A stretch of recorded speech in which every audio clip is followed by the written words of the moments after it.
Hi, I'm so sorry that you feel this way. As an oftentimes anxious and overwhelmed human being, I wish I was there to give you a warm hug and tell you in person how proud I am of you for carrying on despite how hard things must be. I have quite a long journey of coping with high levels of stress. A lot of it self-induced. Around 2018, I just passed my probation in my sales job in the tech industry. Me and my partner just moved in together, so externally, everything seemed to be perfect. Internally, things were very different. Around that time, I ended up in the hospital because my body stopped functioning normally. And I'll spare you the details, but after many medical tests, it turned out it was chronic stress. Fast forward 5 years of yoga, therapy, and a lot of self-work. I'm definitely better, but far from having my act together. I have good days and days where everything seems to be falling apart around me. But I definitely learned a few things along the way, often too late and at a high cost. And I really wish I knew them at the lowest points of my life. So here we go, just 4 small steps, small concepts that I hope can make today a tiny bit more bearable. There is this juggling metaphor that I really like. It was authored by Brian Dyson, the CEO of Coca-Cola. And he said that life is like juggling 5 balls. Work, family, friends, health, and spirit. And only work is a rubber ball. The other ones are made of glass. Very likely, if you're anything like me, all balls will seem made of glass. For years, I've been trying to juggle all balls at all cost, and eventually I chipped some of the glass balls, physical and mental health, for example.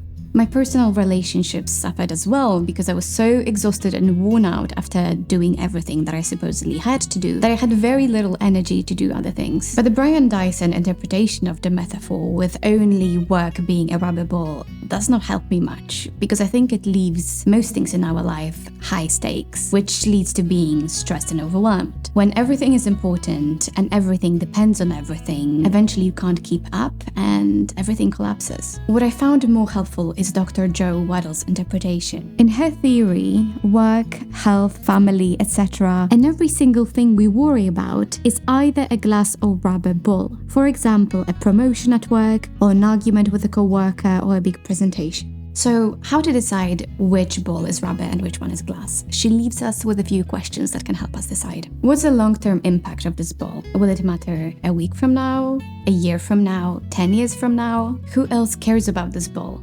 Who will be impacted? If I dropped this ball, could I recover? Most setbacks are recoverable, which of course means that most balls are made of rubber, which is good news. And my favorite question, should I even be juggling this ball? It's very likely that you're juggling some balls that aren't really yours to juggle. And maybe the answer is you should save it for later. Maybe somebody else should be juggling it, or maybe no one should be juggling it. So sometimes the key to success or survival will be knowing which balls to drop. If you're feeling stressed and overwhelmed, you have to drop something, and that's a good thing. As long as it's not a glass ball, we'll be just fine. If you watched any of my videos, you will know that I love this one.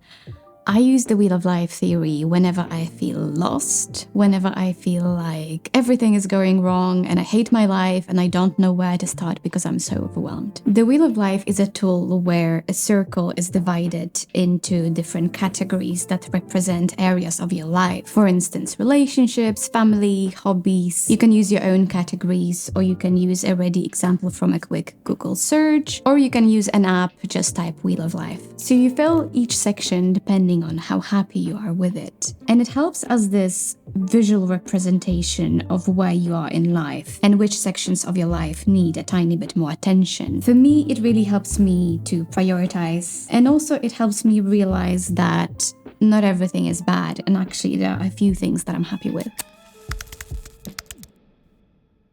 You know, when we were kids and we were upset because some mean kid in the playground took our toy and we did this sobbing sound.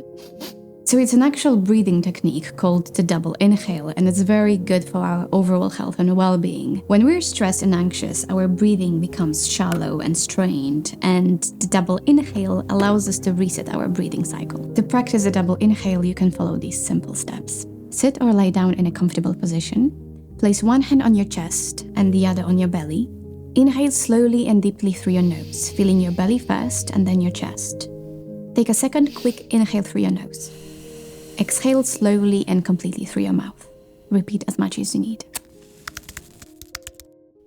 It often feels like no one knows what you're going through.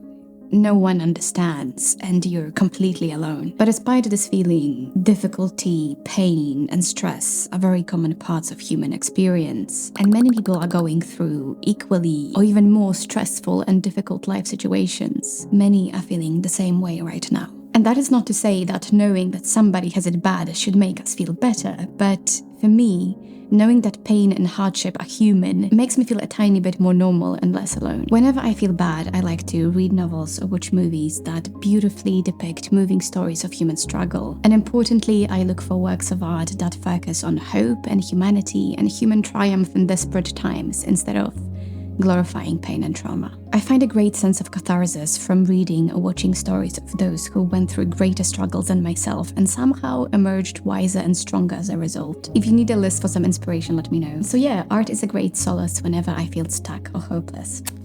This is not a to-do list. This is, I hope this helps list. If this video was helpful, let me know by liking it, and feel free to try everything at your own pace. But most importantly, drop some balls. Love you, stay strong.